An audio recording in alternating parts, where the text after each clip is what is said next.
ये दाढ़ी किस लिए?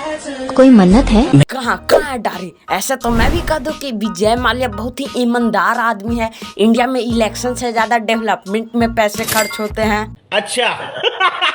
नहीं, मन्नत क्यों मांगूंगा, ऐसे ही अच्छा लगता है, स्मार्ट दिखता है। अरे भाई, इतनी गलत फैमिली में जीना अच्छा नहीं होता है। बचपन से ही मैं गुस्से का काफी तेज हूँ। हाँ, क्योंकि भाई का निकलता नहीं न है। लेंडी, क्योंकि भाई को बचपन से ही बवासीर है।